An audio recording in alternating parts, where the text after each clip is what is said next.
Cette vidéo est un maillon dans une série de vidéos visant à montrer la construction d'un outil qui surveille les modifications de répertoire.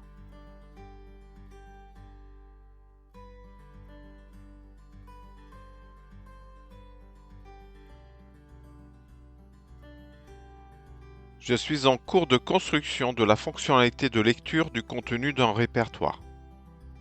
Dans la vidéo précédente, j'ai identifié les mouvements subis par ce volume. Dans cette vidéo, je vais laisser une trace de la prise de référence faite et tester l'ensemble de la fonctionnalité. Dans le module Business References, dans la fonction de lecture du contenu du volume Read Reference, après l'identification des mouvements, je vais appeler la procédure qui insère la trace de la prise de référence.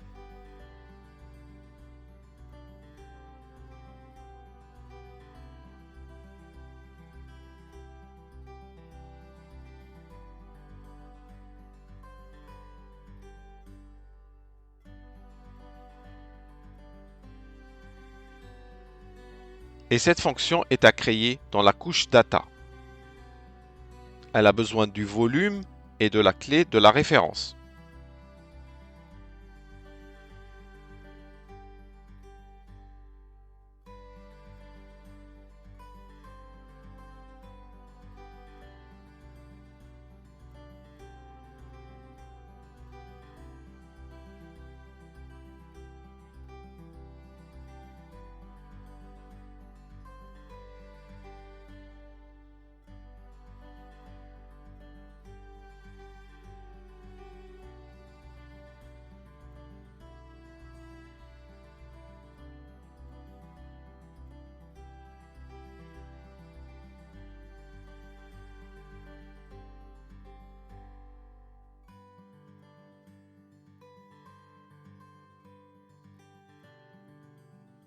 Puis la fonction readReference doit ramener true pour informer que la lecture a réussi. Maintenant, je reviens à la procédure readVolumeContent qui appelle la procédure readReference. Je regarde le retour de readReference. S'il est false, c'est que la lecture a échoué.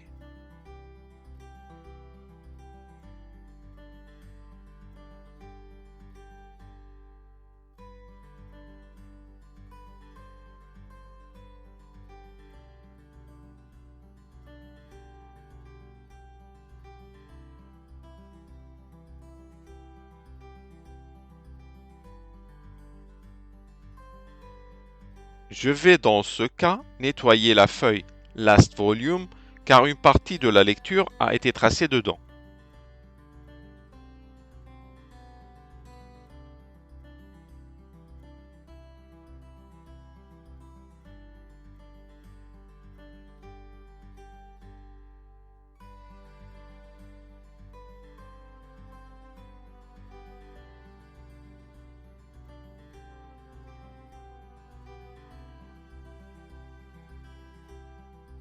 Avec le développement de la trace de la prise de référence, toute la fonctionnalité de lecture du contenu du volume est terminée.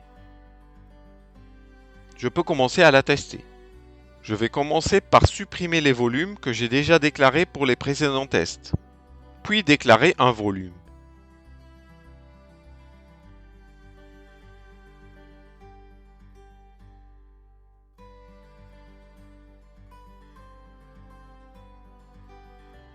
Et lire son contenu. Sheet name est mal orthographié.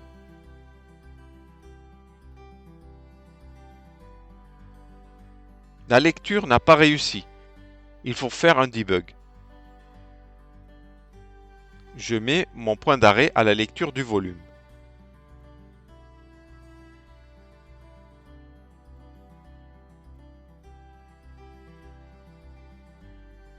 La fonction readReference ramène faux.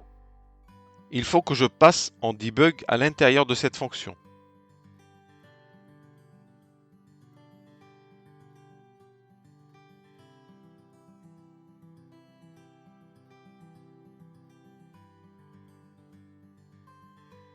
C'est ici qu'elle ramène false.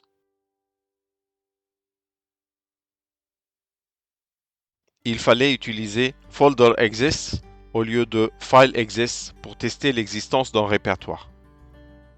Ça y est, la lecture a réussi. Je vais quand même vérifier les 4 feuilles.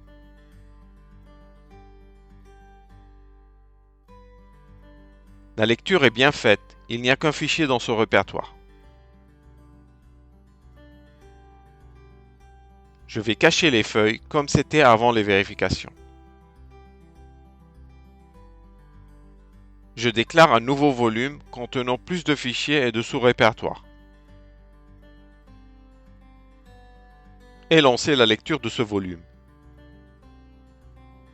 La lecture s'est bien passée. Je vérifie les feuilles. Volume 2 est vide. C'est normal, il n'y a pas encore de l'historique. Last Volume 2 contient la lecture. Move Volume 2 ne contient rien. Ce n'est pas normal, il fallait avoir la trace de tous les répertoires apparus. East Volume 2 vide aussi, ce n'est pas normal. Donc il doit avoir un problème dans l'identification des mouvements. Je cache les 4 feuilles. Je vais apporter des modifications au contenu du volume.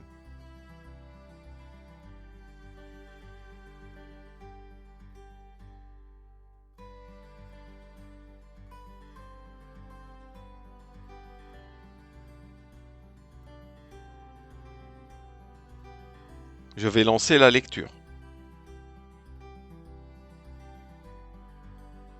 Et regarder les résultats. Volume 2 a été rempli avec la précédente référence. Les mouvements ne sont pas stockés dans East Volume 2.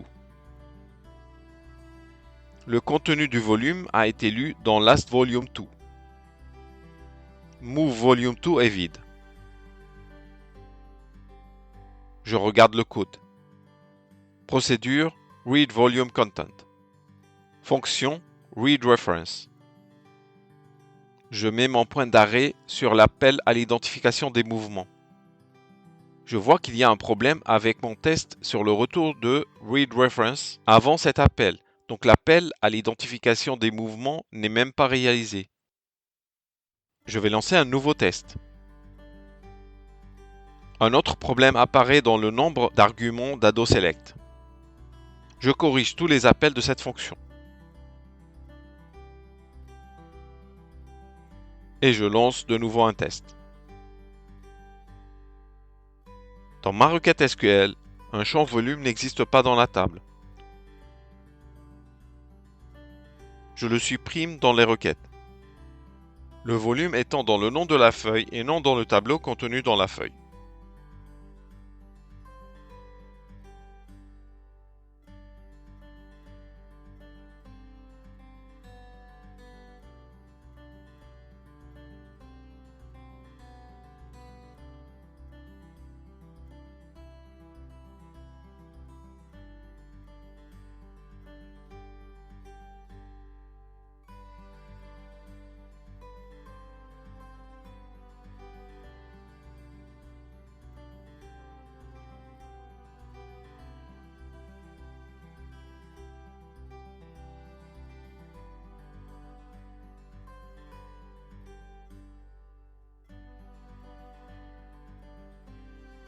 Je lance un test.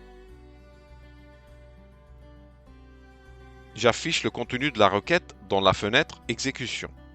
Je me suis trompé dans le nom du champ dateref que j'ai noté dataref. Je vais le corriger dans toutes les requêtes.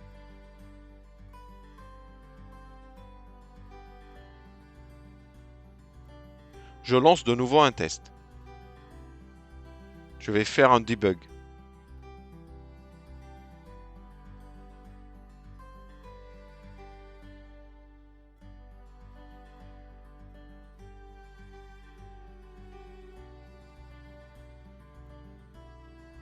La deuxième colonne du tableau est vide. Elle doit contenir la valeur dateref. Cette donnée dans les fichiers supprimés doit venir de volume et non de last volume. Je relance le test.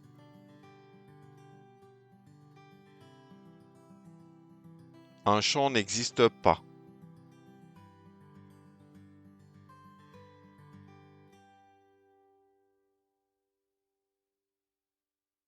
Je me suis trompé avec les noms des champs de la table DB-References. Je lance le test. La lecture a réussi. Je vérifie les feuilles. East Volume 2 maintenant contient les mouvements.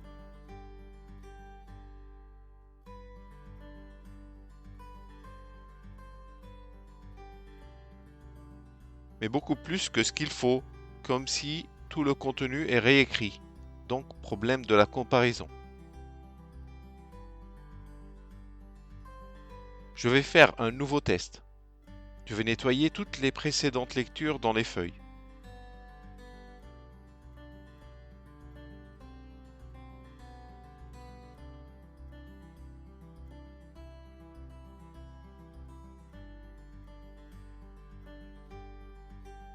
Je vais modifier les répertoires.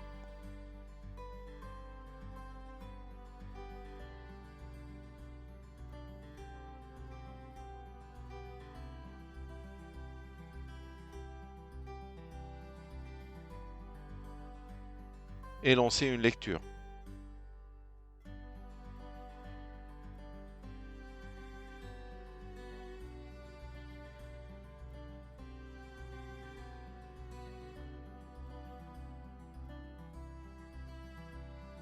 Je vois que les données clés de Last Volume 2 ne sont pas exactement sous l'entête de Key. Je corrige les colonnes des données de Key lors de leur calcul. Je lance une lecture. Je modifie le contenu du volume.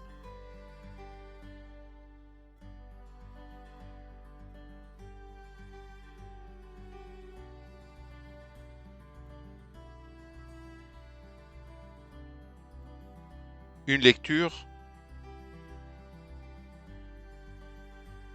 Là, il a détecté seulement les modifications faites sur le contenu du volume.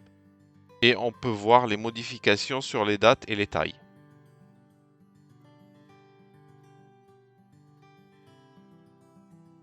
Dans cette vidéo, je termine la construction de la fonctionnalité de la lecture du contenu d'un volume. Dans la prochaine vidéo, je vais démarrer l'affichage des derniers mouvements d'un volume.